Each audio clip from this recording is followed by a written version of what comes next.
hari umugore wagaragaye kuri site de l'Union Africaine Kinshasa ahantu hafite umutekano ukomeye kandi hafite wahuriye n'ibikorwa bya Presidence ya Repubulika ya Demokarasi ya Kongo, avuga amagambo yahise ateza urujijo rukomeye. Yabwiye abashinzwe umutekano ati naje kuri umugabo wanjye, kandi uwo yavugaga ko ari umugabo we ntabwo ari umuntu usanzwe. Yavugaga ko ari Perezida wa Repubulika ya Demokarasi ya Kongo Felix Antoine Tshisekedi Tshilombo. Uyu mugore wamenyekanye mu makuru no ku mbuga nkoranyambaga nka Mathima Bokata Mayera yagaragaye ku marembo ya site de l'Union Africaine avuga ko ashaka kubona umugabo we.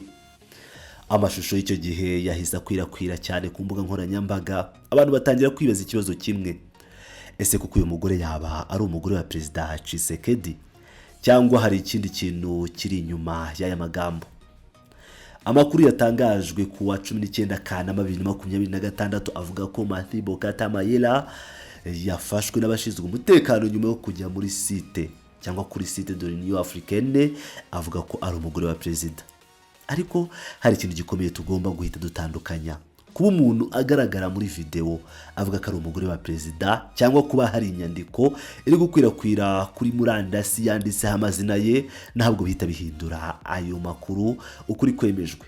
Kugeza ubu nta gihamya kigenga nashoboye kubona yemeza ko Mathima Mayera yashyingiranywe na Perezida Felix Tshisekedi. Ahubwo amakuru yatangajwe nyuma y'icyo gikorwa avuga ko inzego bireba zitamwemeye nk'umwe mu bagize umuryango wa Perezida. None se byagenze bite? Kuki uyu mugore yagiye kuri site de l'Union Africaine, kandi niki cyatumye inkuru y'umuntu umwe ihinduka ikibazo gikomeye cyaganiriweho cyane muri Repubulika ya Demokarasi ya Kongo no ku mbuga nkoranyambaga? Mbere yo kugera kuri ibyo bibazo, reka dusubire inyuma gato. Site de l'Union Africaine si ahantu umuntu usanzwe apfa kujya nk'uwasuye inshuti cyangwa umuvandimwe. Ni ahantu hafite uruhare rukomeye mu bikorwa bya Perezida wa Repubulika ya Demokarasi ya Kongo, bityo umutekano waho ugomba kuba uri ku rwego rwo hejuru. Iyo umuntu utazwi ageze ahantu nk'aho avuga ko aje kureba umukuru w'igihugu nk'umugabo we, ibintu bihita bifata indi sura. Ni ikibazo cy'umutekano, ni ikibazo cy'igenzura ry'abantu binjira, kandi ni ikibazo cy'uburyo umwirondoro w'umuntu ushobora kugenzurwa mbere y'uko agera hafi y'ahantu harinzwe. Mu mashusho yakwirakwiye, Mathima Mayera agaragara asobanura ko ataje gukora ikibi, kaje kureba umugabo we, ndetse akabaza abashinzwe umutekano icyo azakora mu gihe yaba atemerewe kwinjira. Yavugaga mu buryo bwumvikanamo katumva impamvu amubuza kugera kuri Perezida. Aha niho ibintu birushaho kuba urujijo, kuko niba ibyo avuga ari ukuri, ikibazo cyaba gikomeye cyane.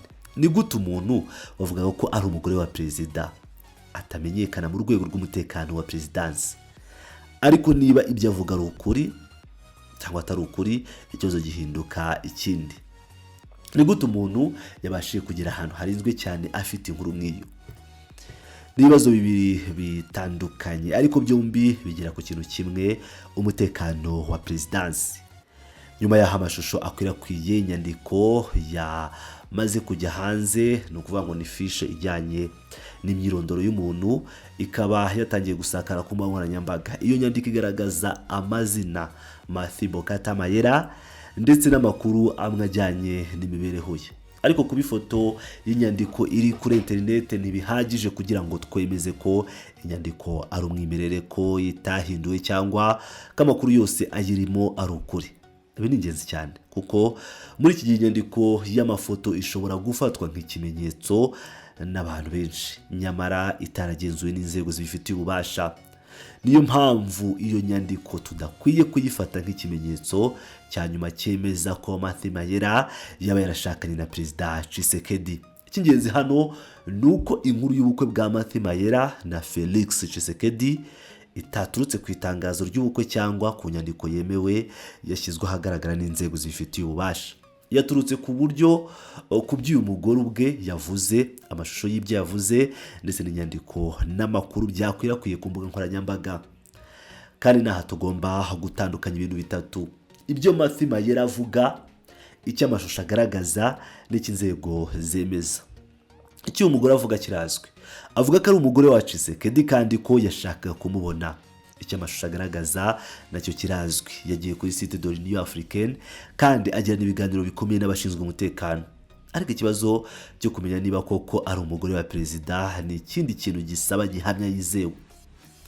Amakuru yatangajwe na Tokundola TV ku wa 19 Kanama avuga ko uyu mugore yafashwe nyuma yo kwitwaza ko ari umugore wa perezida, kandi ko nyuma y'isuzuma inzego bireba zerekanye ko atazwi nk'umwe mu bagize umuryango wa perezida. Iryo tangazamakuru kandi rivuga ko abantu mu muryango we bavuze ko yari afite ikibazo cyasabaga kwitabwaho. Icyo gihe cya nyuma ariko kigomba gufatwa nk'amakuru yatangajwe n'itangazamakuru, ntabwo ari isuzuma ry'ubuzima bwe twakwemeza ubwacu. Hari ikindi kibazo gikomeye kitagomba gutakara muri iyi nkuru: umutekano wa perezida. Perezida w'igihugu ntabwo ari umuntu usanzwe ushobora kubonana n'umuntu wese uza ku muryango akavuga ati ndi umugore we. Abashinzwe umutekano bagomba kugenzura umwirondoro, impamvu y'uruzinduko, uburenganzira bwo kwinjira n'umubano umuntu avuga ko afitanye n'umukuru w'igihugu. Niyo mpamvu ibyabaye kuri site de l'Union Africaine bishobora gutuma habaho ibibazo ku mikorere y'umutekano, kabone niyo byarangira bigaragaye ko uyu mugore atari uwavuga ko ari we. Ariko ari ikintu tugomba kwitondera, ntabwo twahita tuvuga ko habaye icyuho gikomeye cy'umutekano wa perezidansi. Ibyo byaba ari isesengura rirengereye ibimenyetso dufite.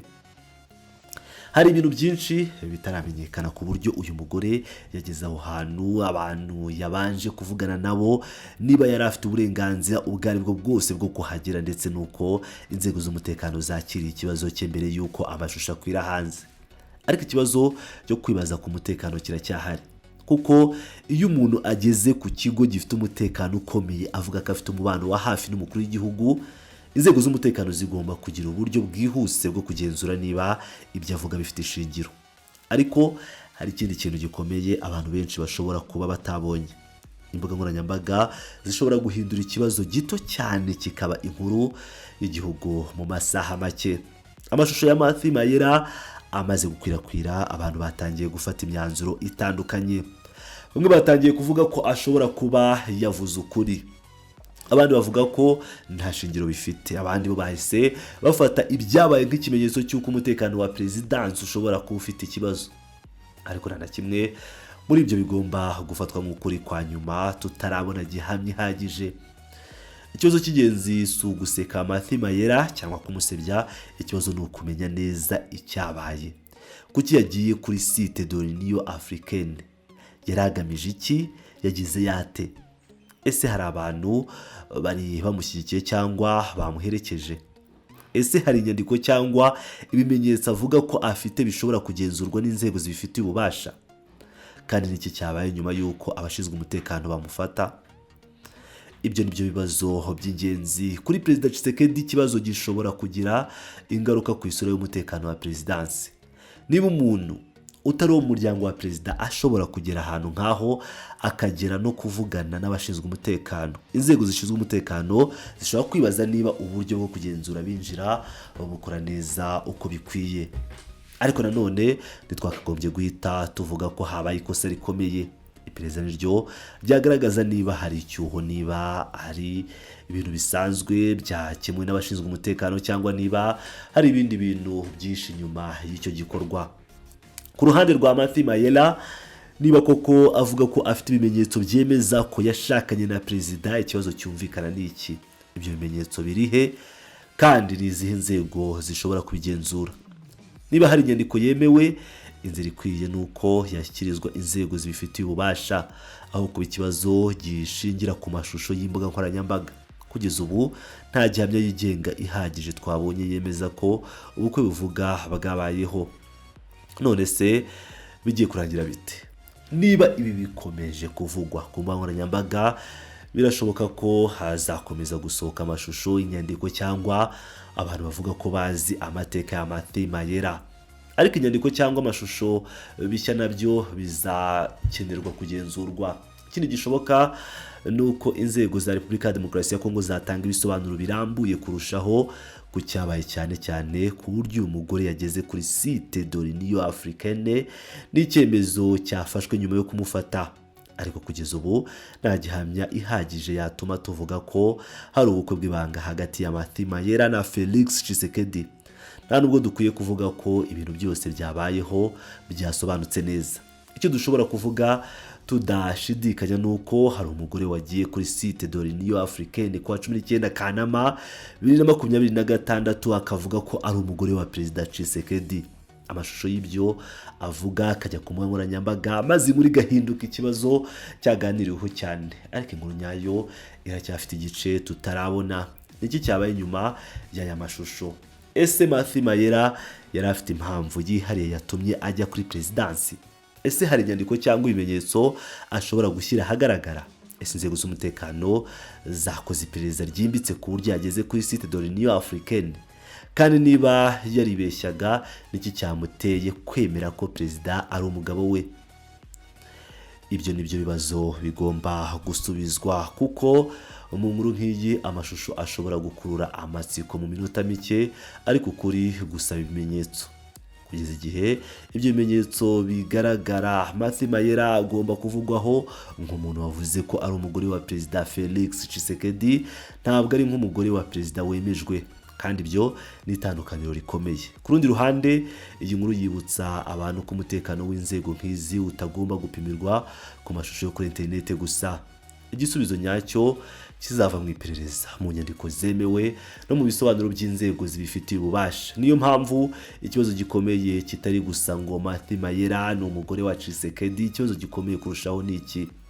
Niki cyatumye uyu mugore agera ku muryango w'umutekano wa perezida avuga atyo? Kandi niki cyabaye nyuma yaho? Igisubizo cy'icyo kibazo nicyo gishobora gutuma dusobanukirwa niba iyi yari inkuru y'umuntu ku giti cye, ikibazo cy'imibereho, cyangwa se ikibazo gifite amasomo akomeye ku mutekano wa perezidansi ya Repubulika Iharanira Demokarasi ya Kongo.